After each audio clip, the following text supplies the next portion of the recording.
The phone call came on my third day in intensive care. I remember it with crystal clarity, the way you remember moments that fundamentally alter the trajectory of your existence. The nurse had just finished checking my vitals, adjusting the four that dripped some cocktail of medications into my veins, medications designed to keep my damaged heart beating, to keep me alive for... what, exactly? That was the question I hadn't dared to ask myself until that moment. Please subscribe to my channel as part of your great support towards the growth of this community and tell me your name, the city you're watching from, and comment below your thoughts. My phone buzzed on the rolling table beside my bed. Jennifer's name lit up the screen, and despite everything, despite the tubes, despite the pain, despite the very real fear that I might not make it through the week, my heart lifted. My daughter was calling. Finally. 3 days of silence, 3 days of wondering if she even knew I was here, if she even cared, and now, finally, contact. I reached for the phone with trembling fingers, my arm protesting the movement, the monitors beeping their disapproval. "Jennifer," I said, my voice hoarse from the ventilation tube they'd only removed that morning. "Sweetheart, I'm so glad you called." There was a pause on the other end, a hesitation that should have warned me, that should have prepared me for what was coming. But I was still David Bishop, the father who wanted to believe in the goodness of his child, who needed to believe that the years of sacrifice meant something. "Dad," she said, and her tone was clipped, businesslike, devoid of the warmth I'd been desperately hoping for. "I need you to do something for me. Not, how are you feeling? Not, are you okay? Not even a perfunctory, I heard you were in the hospital. Just a need. Just another demand in a lifetime of demands that I'd been too blind, too willing, too desperate for connection to recognize for what they were." "Of course," I said, "because that's what I always said. What do you need?" "Brian's birthday party is this weekend," she continued, as if she were discussing the weather, as if her father wasn't lying in a hospital bed fighting for his life. "We need you to come over Friday to help set up. You know how these things are, there's so much to do, and we could really use an extra pair of hands. Plus, we need you to pick up the cake from that bakery downtown. They won't deliver, and our car is in the shop again." I lay there, staring at the ceiling tiles, counting the small perforations in each square, trying to process what I was hearing. My daughter, my only child, the little girl I'd raised alone after her mother passed away when she was just 7 years old, was calling me in the ICU to ask me to help with her husband's birthday party. "Jennifer," I said slowly, carefully, as if I were defusing a bomb, "I'm in intensive care. I had a heart attack. I can't help with a party right now." Another pause. Longer this time. I could hear her breathing, could imagine her face, that expression she got when things didn't go according to her plans, that tightening around her mouth, that flash of irritation in her eyes that reminded me so much of her mother, though her mother had never wielded it quite so coldly. "Well, when are you getting out?" she asked, and there it was, not concern, but calculation.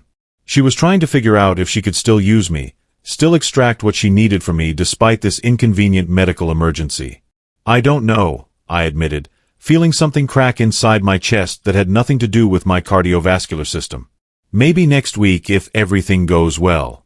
The doctors say I need rest, that I need to avoid stress, that—" "Next week." She cut me off, her voice rising with incredulity. "Dad, the party is this weekend. This is important. Brian's turning 40. We've been planning this for months." Months.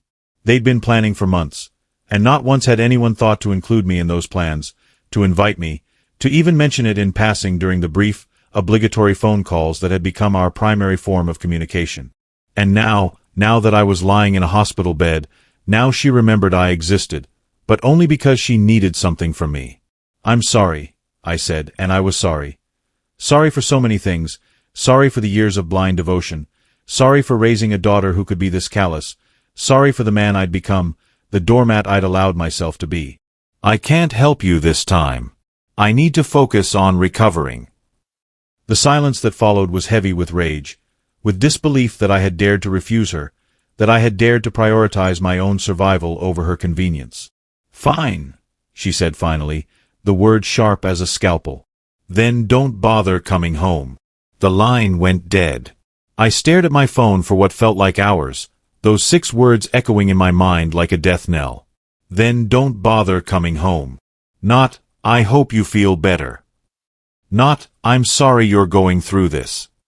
Not even a reluctant, okay, I understand. Just dismissal. Just abandonment. Just the final, irrefutable proof that I had been nothing more than a utility to her for years, a resource to be tapped, a problem solver to be deployed when needed and forgotten when not. My hands were shaking as I navigated to her contact information. My thumb hovered over her name for a long moment, and I thought about all the times I'd called her, all the times I'd reached out, all the times I'd swallowed my pride and my hurt and my growing suspicion that something was fundamentally wrong with our relationship. I thought about the first time I held her in my arms, this tiny, perfect creature who represented hope and future and love in its purest form. I thought about the nights I'd sat by her bedside when she was sick, the school plays I'd attended alone, the graduations and celebrations and milestones I'd witnessed with a heart full of pride and devotion.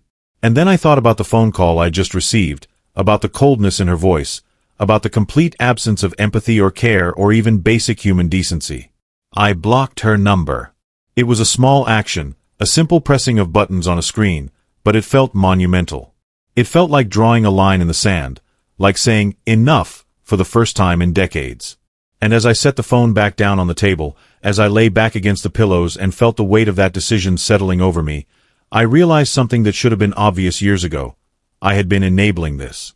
I had been participating in my own exploitation. I had been so desperate to maintain a connection with my daughter that I'd allowed her to treat me like an ATM machine with a heartbeat. The memories started flooding back then, cascading through my mind like a terrible slideshow of my own stupidity and blind devotion.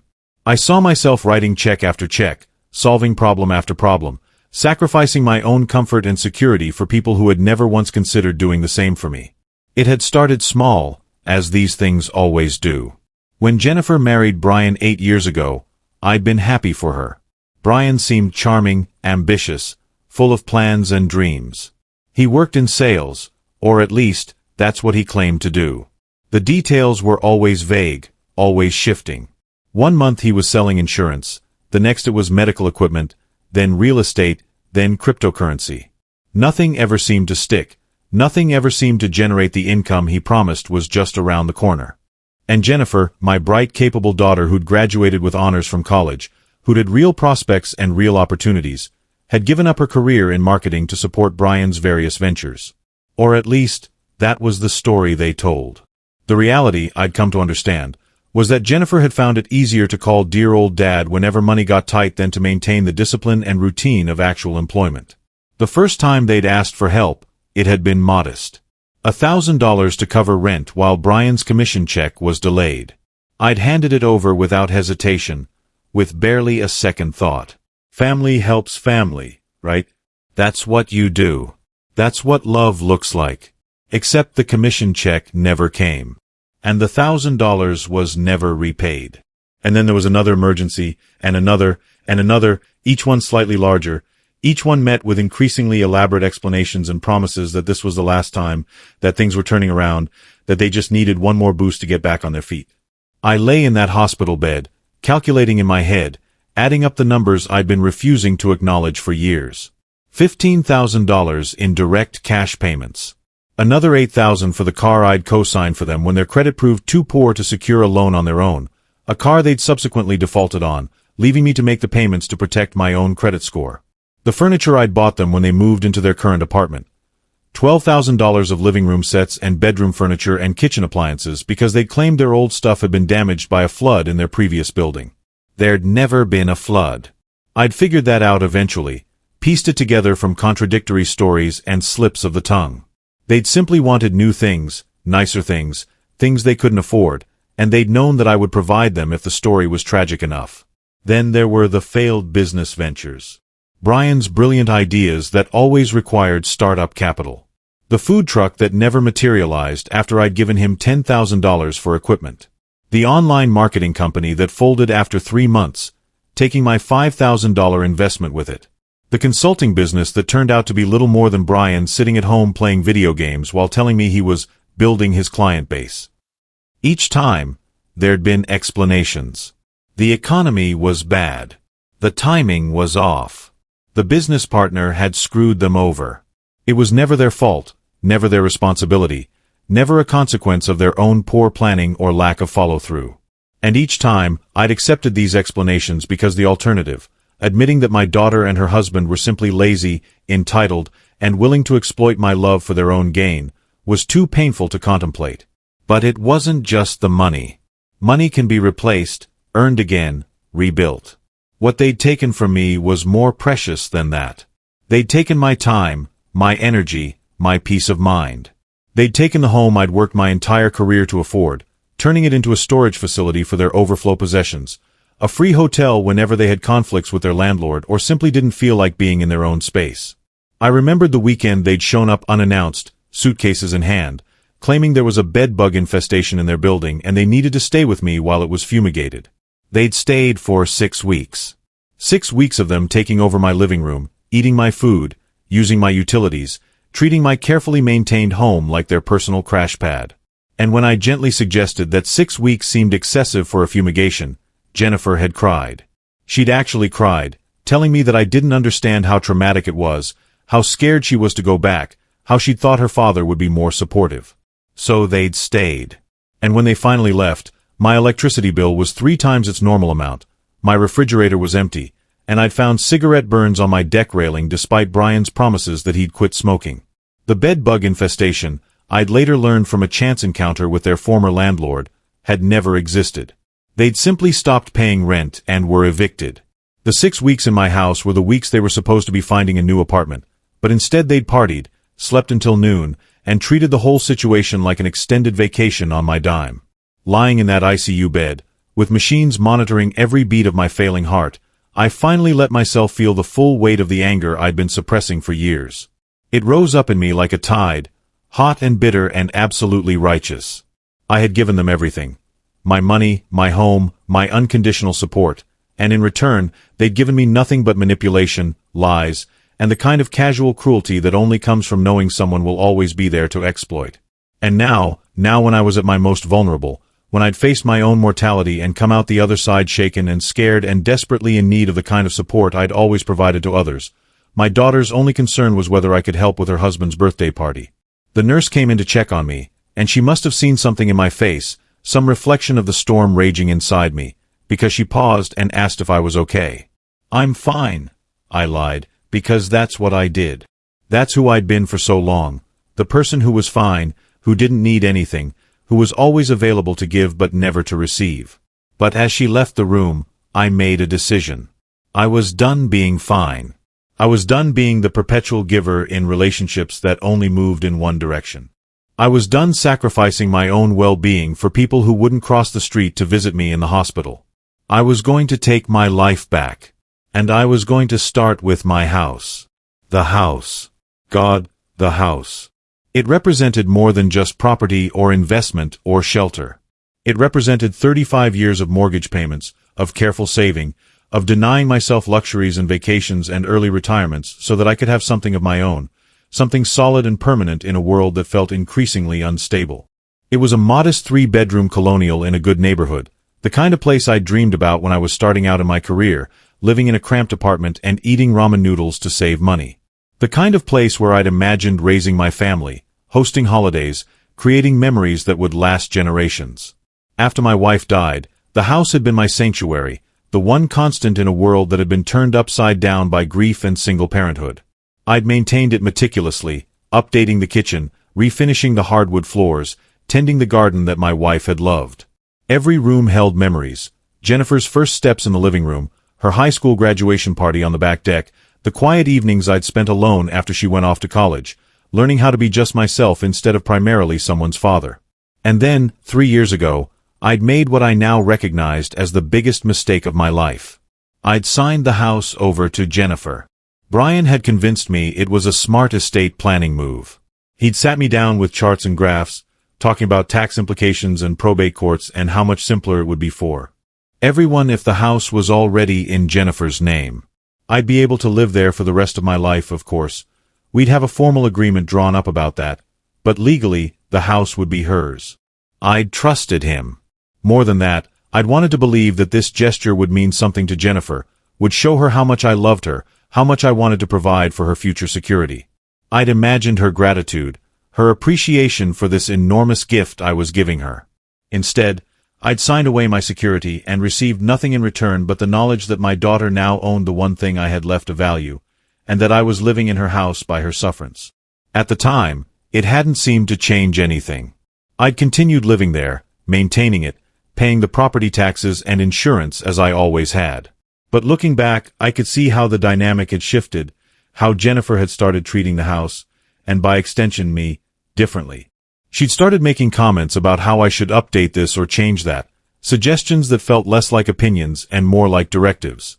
She'd mentioned more than once how valuable the property had become, how much it would sell for in the current market.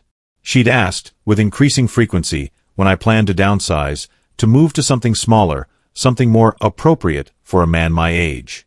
The subtext was clear. When was I going to get out of her house? When was she going to be able to cash in on this asset I'd so foolishly handed her?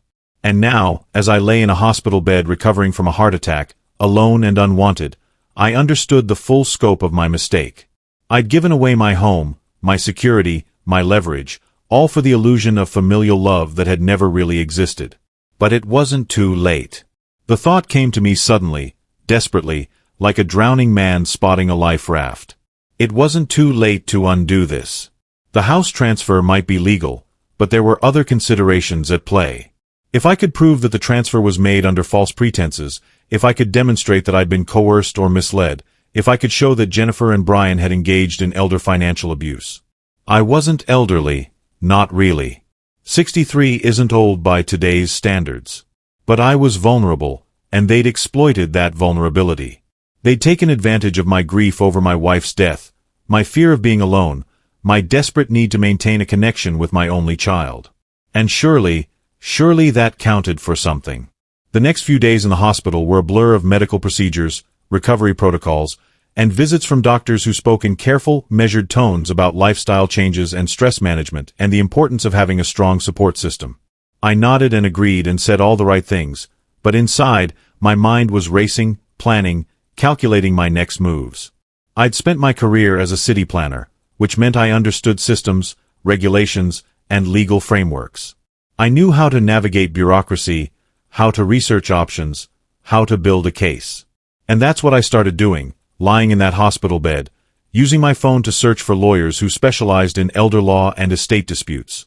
The phrase elder financial abuse kept appearing in my searches, and with each article I read, each case study I reviewed, I saw my own situation reflected back at me. Adult children exploiting aging parents. Transfers of property made under questionable circumstances. Patterns of financial manipulation and emotional coercion. That was me. That was my life. And maybe, just maybe, there was a legal remedy. A nurse named Patricia became something of a confidant during my stay. She was around my age, with kind eyes and a no-nonsense manner that I found comforting. One evening, as she was checking my vitals, she noticed me scrolling through legal websites on my phone. "Research project?" she asked, her tone light but curious. I hesitated, then found myself telling her everything. The phone call, the years of financial exploitation, the house, the betrayal. It all came pouring out in a rush of words that I couldn't seem to stop, all the poison I'd been holding inside for so long finally finding release. She listened without judgment, occasionally nodding, her expression growing more serious as my story unfolded. "Mr. Bishop," she said when I finally ran out of words, "I've been a nurse for 30 years, and I've seen a lot of patients in situations like yours. More than you might think. And I'm going to tell you something that might be hard to hear." I braced myself, expecting her to tell me I was overreacting, that family was family, that I needed to forgive and move on. "You have every right to be angry," she said instead. "What they did to you, what they're still doing to you, that's abuse. Plain and simple. And you don't owe them forgiveness or understanding or anything else. You owe yourself protection and peace." Her words hit me like a physical force, validation I didn't know I needed. Someone else saw it. Someone else understood. I wasn't crazy, wasn't overreacting, wasn't being unreasonable or unloving. "What should I do?" I asked, hearing the desperation in my own voice. "That's up to you," she said gently. "But if it were me, I'd fight. I'd fight to get back what's mine, and I'd fight to protect myself from ever being in this position again. You're going to survive this heart attack, Mr. Bishop. The question is, what kind of life are you going to survive into?" That question stayed with me long after she'd left the room, echoing in my mind through the long, sleepless nights that followed. What kind of life did I want? What kind of life did I deserve? 4 years, I'd defined myself through my relationships with others. As a husband, as a father, as a provider and protector. But my wife was gone, and my daughter had revealed herself to be someone I didn't recognize, someone I'm not sure I even liked very much. If I wasn't those roles anymore, who was I? The answer came to me slowly, building like a sunrise. I was David Bishop. I was a man who'd worked hard, who'd built a career and a life through discipline and integrity. I was someone who deserved respect, who deserved honesty, who deserved to live out his remaining years in peace and security rather than in service to people who saw him as nothing more than a resource to be exploited. And I was someone who was going to fight. On my 6th day in the hospital, I called a lawyer named Margaret Chen who specialized in estate disputes and elder law. Over the phone, I explained my situation. The property transfer, the pattern of financial exploitation, the isolation and manipulation. I told her about the phone call from the ICU, about my daughter's complete lack of concern for my well-being, about the years of enabling behavior I'd finally recognized for what it was. She listened carefully, asking pointed questions, taking notes. When I finished, there was a long pause. "Mr. Bishop," she said finally, "I think we have a case. It's not going to be easy, and it's not going to be pleasant. Your daughter will fight you on this. She'll likely paint you as a vindictive father trying to punish her for some imagined slight. She'll argue that the property transfer was legitimate, that she never coerced you, that you're only having second thoughts now because you're upset about an unrelated conflict." "I understand," I said, though my heart was pounding so hard I worried the monitors would alert the nurses. "But," she continued, "the pattern of financial exploitation you've described, combined with the circumstances of the property transfer and your daughter's demonstrated lack of concern for your well-being, all of that paints a compelling picture. We can argue undue influence. We can potentially demonstrate that you were in a vulnerable state when you made the transfer, that you didn't receive independent legal counsel, that the entire situation was designed to benefit your daughter at your expense." "Can we win?" I asked. "We can try," she said. "And honestly, Mr. Bishop, whether we win or lose in court might be beside the point. Sometimes the act of fighting back, of refusing to be a victim, of standing up for yourself, that's the real victory. Are you prepared for that fight?" I thought about Jennifer's voice on the phone, cold and dismissive. I thought about Brian's schemes and manipulations, about the years of money wasted on their failures and entitlement. I thought about my house, my sanctuary, potentially being sold out from under me to fund more of their irresponsible choices. "Yes," I said. "I'm ready." The process of being discharged from the hospital was a strange mixture of relief and trepidation.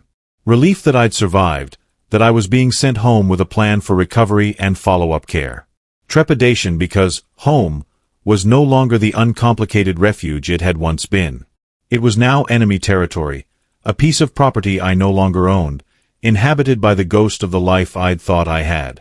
My neighbor, Tom, picked me up from the hospital. He was a good man, a retired teacher who'd lived next door for 15 years. We'd had a cordial relationship, the kind where you wave hello and occasionally share observations about the weather, but we'd never been particularly close. Still, when the hospital asked who they should call for my discharge, his was the only number I could think to give. "Jennifer couldn't make it," he asked carefully as he loaded my small bag of belongings into his car. "Jennifer doesn't know I'm being discharged," I said, and left it at that. He didn't push, just nodded and drove me home in companionable silence. When we pulled into my driveway, no, Jennifer's driveway, I corrected myself bitterly. Tom insisted on walking me to the door and making sure I was settled. "You need anything, David, you call me," he said. "I mean it. Groceries, rides to doctor's appointments, anything. Don't be a stranger." His kindness nearly undid me. This man who barely knew me was offering more support than my own daughter had. I thanked him, shook his hand, and watched him walk back to his house, feeling the weight of my solitude settling over me like a heavy blanket. Inside, the house was exactly as I'd left it a week ago. The breakfast dishes I'd washed that morning before the chest pain started were still in the drying rack. The newspaper I'd been reading, with its crossword puzzle half completed, was still folded on the kitchen table. Everything was the same, and yet everything had fundamentally changed.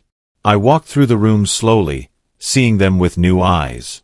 This was my house, built with my money, maintained with my labor, filled with my memories.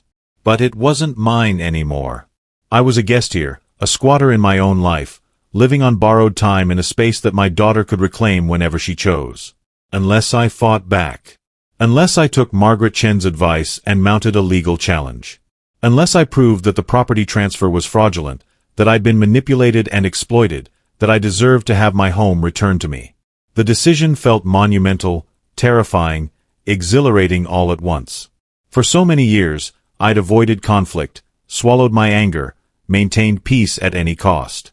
The idea of actively choosing confrontation, of deliberately picking a fight with my own daughter, went against everything I'd been taught about family and forgiveness and turning the other cheek. But then I remembered her voice on the phone. Then don't bother coming home. Not anger, not hurt, not even disappointment. Just cold dismissal, the verbal equivalent of hanging up on someone who'd outlived their usefulness. I could be angry. I could fight. I could demand better. I spent the next few days following my discharge resting, as the doctors had ordered, but my mind was anything but at rest. I was planning, strategizing, preparing for the battle ahead. Margaret Chen had sent over a packet of documents, intake forms, financial disclosure statements, a detailed timeline she wanted me to create documenting every instance of financial exploitation I could remember. It was painful work, excavating all those memories I tried to bury or rationalize away. Each entry on the timeline felt like another small death, another nail in the coffin of the relationship I'd thought I had with my daughter. June 2018. Loaned Jennifer and Brian $3,000 for emergency car repairs. Never repaid. Later learned they'd used the money for a vacation to Miami. September 2018. Paid $1,500 to bail out Jennifer's credit card debt after she claimed she'd been a victim of identity theft. The identity thief was apparently Brian, using her cards to buy electronics and sporting equipment. December 2018. Co-signed car loan for $25,000. Made 6 months of payments when they defaulted before they resumed sporadic payments. And on and on and on, a litany of exploitation that totaled well over $60,000 when I added it all up. $60,000 of my retirement savings, money I'd put aside for my old age, for emergencies, for the future I'd planned before my daughter decided that future should fund her present. I was deep in this work, surrounded by bank statements and receipts, when the doorbell rang. For a moment, I considered not answering. I wasn't expecting anyone, and the thought of dealing with a salesperson or a neighbor with some trivial concern felt overwhelming. But then I heard a key turning in the lock, and the door opened before I could react. Jennifer walked in. She was carrying several shopping bags, her phone pressed to her ear, laughing at something the person on the other end was saying. She didn't even notice me at first, just swept past the living room toward the kitchen, still talking, still laughing. When she finally ended her call and turned around, she jumped slightly, clearly surprised to see me sitting there. "Dad," she said, and I searched her face for some sign of concern, some indication that she'd worried about me during my hospitalization, that she'd felt even a twinge of guilt about her last words to me. There was nothing, just mild surprise, and perhaps a hint of annoyance that I was in her way. "You're home," she said, stating the obvious. "When did they discharge you?" 3 days ago, I said, keeping my voice level, neutral. "Oh." She set her bags down on the counter. "You should have called. I would have picked you up." The lie was so casual, so effortless, that I almost admired it. We both knew she wouldn't have picked me up. We both knew she'd blocked my calls after our last conversation. Yes, I'd tried to call her from the hospital using a different phone, just to see if she would answer. She hadn't. "What are you doing here, Jennifer?" I asked. She looked at me like I'd asked a ridiculous question. "I'm staying over for a few days. Brian's brother is visiting, and they're doing some kind of guys' weekend thing. I figured I'd give them space. She was going to stay here, in my house, after everything that had happened, after abandoning me in the hospital, after making it clear that I was nothing to her but a source of inconvenience. She was just going to move in for a few days as if nothing had happened. No, I said. She paused in the act of unpacking her bags, a container of yogurt in her hand. What? No, I repeated, standing up from the couch despite the protest of my still healing chest. You can't stay here. Her expression shifted from surprise to something harder, more calculating. Dad, this is my house. Legally, this is my property. I can stay here whenever I want. There it was. The truth she'd been holding in reserve, the trump card she'd known she could play whenever I dared to push back. This was her house. I was just a guest, and guests don't get to set the rules. You're right, I said, feeling something click into place inside me, some final piece of resolve solidifying. Legally, this is your house. But I'm contesting the property transfer. I've hired a lawyer, and we're filing a lawsuit to have the deed transfer reversed. The color drained from her face. You're what? I'm taking back my house, I said, and the words felt powerful, righteous, absolutely correct. I'm documenting every instance of financial exploitation, every lie you and Brian have told me, every dollar you've taken and never repaid. And I'm going to prove that the property transfer was made under false pretenses, that I was manipulated into signing away my home while I was grieving and vulnerable. You can't do that, she said, but her voice had lost its certainty. I can and I am. My lawyer thinks we have a strong case. Undue influence, elder financial abuse, exploitation of a dependent relationship. Apparently, there are all sorts of legal protections for people in my situation. Jennifer's shock was morphing into anger now, her face flushing, her hands clenching into fists at her sides. This is insane. You're being ridiculous. So what? I asked you to help with a party and you're going to sue me? You're going to throw away our entire relationship over one phone call. One phone call, I repeated, and I felt my own anger rising to match hers, felt years of suppressed rage bubbling to the surface. Jennifer, do you know what you said to me? I was in intensive care, recovering from a heart attack that could have killed me, and you called to ask me to help with Brian's birthday party. Not to see if I was okay, not to offer support, but to ask for more. To demand more. Just like you've been demanding from me for years. I've never demanded anything, she shot back. You offered. You wanted to help. I wanted to be a father to my daughter. I wanted to support you, to be there for you. But you've twisted that into something ugly, something exploitative. You don't see me as your father anymore. You see me as an ATM machine. A resource to be tapped whenever you and Brian need something. That's not true, she said, but her voice had become shrill, defensive. Isn't it? When was the last time you called just to talk? When was the last time you asked how I was doing, what was going on in my life? When was the last time you did anything for me that didn't involve asking for money or favors or use of my house? She opened her mouth to respond, then closed it again. We both knew the answer. It had been years. Maybe longer than that. Maybe, if I was being brutally honest with myself, it had never really been that way. Maybe I'd always been more useful than loved. I thought we were family, she said finally, and there were tears in her eyes now, though I suspected they were more about her losing her meal ticket than about any genuine emotion. So did I said quietly.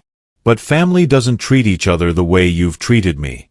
Family doesn't exploit and manipulate and abandon each other in hospitals. Family doesn't say, don't bother coming home, when your father is fighting for his life. I was upset, she said, the tears flowing freely now. I didn't mean it. I was just stressed about the party, and I wasn't thinking clearly, and you didn't bother to call back, I interrupted. You didn't send a text to apologize. You didn't check to see if I was okay. You blocked my number, Jennifer. I tried to call you from the hospital, and you'd already blocked me. She had no response to that, just stood there crying, waiting to see if her tears would work the way they always had before, if they would make me cave and apologize and take back everything I'd said. But I was done being manipulated by tears. I was done being the one who always had to forgive, who always had to understand, who always had to sacrifice his own needs and feelings to maintain a relationship that only went one direction. "I want you to leave," I said. "Take your bags and go. And don't come back without calling first." "This is my house," she said again, but there was less conviction in it now. "Then we'll let the courts decide that," I said. "But until they do, I'm still living here, and I'm asking you to leave." For a moment, I thought she might refuse, might plant herself in the kitchen and force some kind of confrontation. But then she grabbed her bags, yanked open the door, and stormed out without another word. I stood there in the sudden silence, my heart racing, my chest aching, wondering if I'd just made the biggest mistake of my life or the smartest decision I'd ever made. The answer, I knew, would depend on what happened next. The lawsuit was filed 2 weeks later. Margaret Chen had worked quickly, assembling a compelling case that detailed the pattern of financial exploitation, the circumstances of the property transfer, and Jennifer's demonstrated lack of genuine care for my well-being. We included bank statements, copies of checks, affidavits from neighbors who'd witnessed Jennifer and Brian's extended stays at my house, medical records showing my vulnerable state at the time of the property transfer. It was all there, documented and undeniable. The story of a father who'd loved too much and a daughter who'd been willing to exploit that love for her own gain. The response from Jennifer and Brian came swiftly and was exactly what Margaret had predicted. Their lawyer painted me as a bitter, vindictive old man trying to punish his daughter for some imagined slight. They claimed the property transfer had been entirely my idea, that they'd actually tried to talk me out of it, that I'd insisted it was what I wanted for estate planning purposes. They produced their own witnesses, friends who testified that Jennifer had always been a devoted daughter, that she'd been distraught when she learned about my heart attack, that our recent conflict was just a temporary misunderstanding blown out of proportion. Reading their response felt like being stabbed. Not because I believed their lies, but because of how easily they told them, how willing they were to completely rewrite our history to suit their needs. But then something unexpected happened. As word of the lawsuit spread through my small community, other people started coming forward. Neighbors who'd noticed Jennifer and Brian's cars parked in my driveway for weeks at a time. The contractor who'd done work on my house and heard Brian bragging about how he and Jennifer would sell it for a fortune once I was out of the picture. The teller at my bank who'd processed multiple large withdrawals I'd made at Brian's request and had been concerned enough to note it in my file. Slowly, painfully, the truth was emerging. And it was uglier than even I had fully realized. The legal process dragged on for months. Depositions, discovery, motions and countermotions. It was exhausting, emotionally draining, and expensive. Margaret's fees were mounting, eating into my retirement savings almost as fast as Jennifer and Brian had. But there was something clarifying about it too. Something almost liberating about finally confronting the truth, about refusing to continue living in denial about who my daughter had become. There were moments of doubt, of course. Late at night, lying in bed, I would wonder if I was doing the right thing. Was I destroying what remained of my relationship with my only child over money and property? Was I being too harsh, too unforgiving?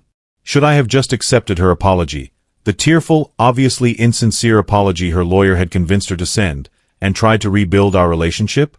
But then I would remember that phone call from the ICU, would remember the years of exploitation and manipulation, and I would know that some relationships can't be rebuilt because they were never what we thought they were in the first place. The case finally went to mediation 6 months after we filed. A neutral third party sat us all down in a conference room, me on one side, Jennifer and Brian on the other, our respective lawyers flanking us like seconds in a duel. The mediator was a woman in her 50s named Karen Rodriguez, and she had kind eyes but a no-nonsense demeanor. She'd clearly read all the materials, understood all the arguments, and had formed her own opinions about what was really going on. "Let's be honest here," she said, after we'd gone through the preliminary formalities. "This isn't really about property law or estate planning. This is about a family that's broken, and the question is whether it can be fixed or if we're just here to sort out the debris." She looked at Jennifer. "Ms. Bishop, your father has documented a pattern of financial dependency that's concerning. And the phone call from the hospital, that's hard to explain away, no matter how much you claim it was a misunderstanding." Then she turned to me. "Mr. Bishop, You signed that property transfer voluntarily. No one held a gun to your head. You can argue that you were manipulated, but proving that in court is going to be difficult and expensive for everyone involved. So what do you suggest? I asked. I suggest you both think about what you really want here. Is it the house? Is it the money? Or is it something else entirely? Jennifer spoke up then, her voice small and uncertain in a way I hadn't heard since she was a child. I want my father back. I want us to be a family again. It was the right thing to say, the thing that might have worked 6 months ago, before I'd had time to really think about what our relationship had been, what it had cost me. Do you? I asked quietly. Because from where I'm sitting, you've never really wanted a father. You've wanted a bank. You've wanted someone who would solve your problems and never ask for anything in return. And when I finally needed something from you, just compassion, just basic human decency while I was in the hospital, you couldn't even give me that. I made a mistake, she said, and now she was crying again.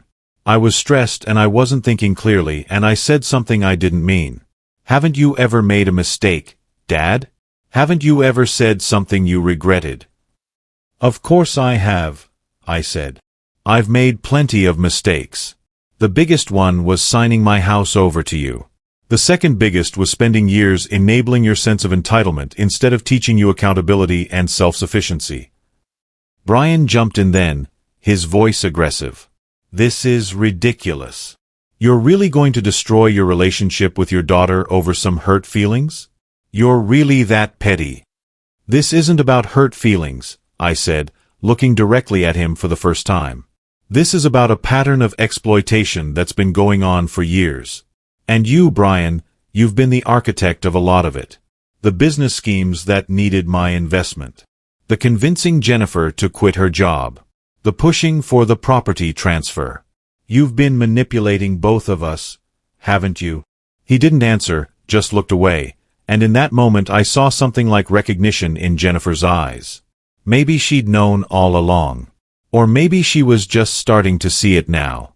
Either way, it didn't change what I needed to do. The mediation ended without resolution. We agreed to take a few days to think about our positions, to see if there was any common ground that could be found. But I already knew my answer. I wasn't going to back down. I was going to fight for my house, for my dignity, for the right to live out my remaining years without being exploited by people who were supposed to love me. 3 weeks later, we reached a settlement. Jennifer agreed to transfer the house back to my name in exchange for me dropping the lawsuit and agreeing not to pursue repayment of any of the money I'd given them over the years. Additionally, I agreed to a payment plan that would give Jennifer a lump sum of $50,000, essentially buying back my own house for a fraction of what it was worth. It wasn't perfect. It meant dipping deeper into my retirement savings, meant accepting that I would never see repayment for the years of financial support I'd provided. But it meant I would have my house back, would have security and stability for the rest of my life. And most importantly, it meant drawing a clear line. The settlement agreement included a clause that prohibited Jennifer and Brian from asking me for any further financial assistance. If they tried, it would trigger a violation of the settlement and potentially expose them to additional legal consequences. It was over. I'd won, in the sense that I'd achieved my primary objective. But as I sat in Margaret Chen's office, signing the final paperwork, I didn't feel victorious. I felt empty. You did the right thing, Margaret said, as if sensing my uncertainty. You protected yourself. That's not nothing. I know, I said. But it doesn't feel like I thought it would. Justice rarely does, she said. We imagine it will feel satisfying, cleansing, like a weightlifting. But usually it just feels like loss with paperwork. She was right. I'd lost my daughter, or rather, I'd finally acknowledged that I'd never really had the daughter I thought I did. I'd lost a significant chunk of my retirement savings. I'd lost the comfortable fiction that I had a loving, supportive family. What I'd gained was my house and my freedom from exploitation. And maybe, eventually, I'd gain something else. Peace. The house felt different after the settlement. It was mine again, legally and unquestionably mine, but it didn't feel like the refuge it once had. Too many ghosts haunted these rooms now, Too many memories of the ways I'd been used and diminished. I thought about selling it, starting over somewhere new, somewhere without all this history. But I was 64 years old, recovering from a heart attack, and the thought of packing up a lifetime of belongings and starting fresh somewhere else felt overwhelming. So I stayed. I stayed and tried to rebuild something that felt like a life. Jennifer attempted to contact me a few times in the months following the settlement. Emails that struck a tone somewhere between apologetic and accusatory, texts that tried to resurrect the fiction that we could have some kind of normal relationship if I would just stop being so stubborn. I didn't respond. What was there to say? We'd already had every conversation that mattered. The rest would just be repetition, an attempt to smooth over fundamental incompatibilities with polite words and false promises. Eventually, she stopped trying. And I told myself I was relieved, that the silence was what I wanted, that I was better off without the constant drain of her needs and demands. But late at night, I still found myself thinking about her as a child. The little girl who'd crawled into my lap when she was sad. The teenager who'd asked my advice about colleges and careers. The young woman I'd walked down the aisle at her wedding, believing I was entrusting her care to someone who would cherish her the way I did. Where had it all gone wrong? That was the question that haunted me. Was it something I'd done? Had I loved her too much, indulged her too often, failed to set appropriate boundaries when she was young? Or was this simply who she'd become, a product of choices I couldn't control and influences I couldn't counter? I would never know. And maybe it didn't matter. Maybe the why was less important than the what she'd done, what I'd done in response, what we'd both lost in the process. A year after the settlement, I ran into Tom at the grocery store. He invited me over for dinner, and I accepted, grateful for the company, for the chance to be around people who saw me as more than a resource to be exploited. His wife, Carol, was warm and welcoming, and their adult son was visiting from out of state. We spent the evening talking and laughing, sharing stories and enjoying each other's company in a way that felt easy and uncomplicated. As I was leaving, Tom walked me to my car. "You seem better," he said. "More settled than you were last year." "Do I?" I asked, genuinely curious. I didn't feel better exactly. Just different. Scarred but surviving. "Yeah," he said. "Whatever you've been going through, whatever you've been working through, it looks like you're coming out the other side." I thought about that on the drive home. Was I coming out the other side? Or was I just getting better at living in the aftermath? The truth, I was beginning to understand, was that there was no clean resolution to this story. No moment of catharsis where everything suddenly made sense and I felt whole again. There was just the slow, grinding work of rebuilding a life from what remained after the destruction. I'd gotten my house back.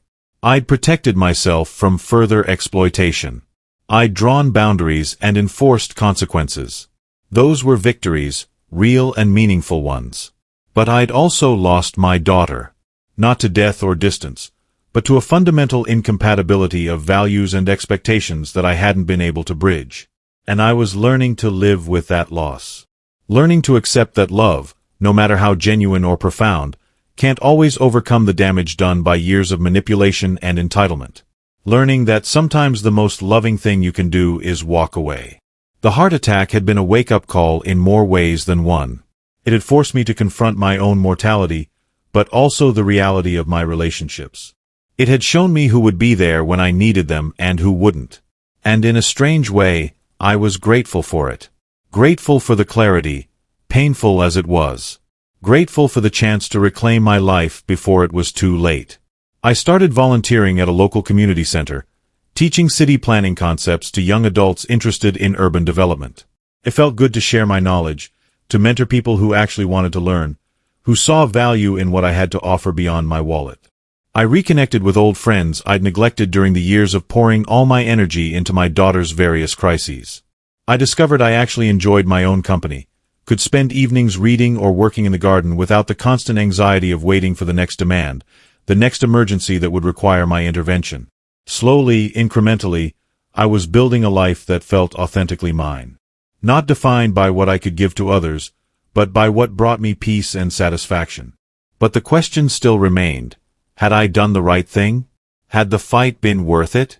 I thought about this on the 2-year anniversary of that phone call from the ICU. 2 years since Jennifer had told me not to bother coming home.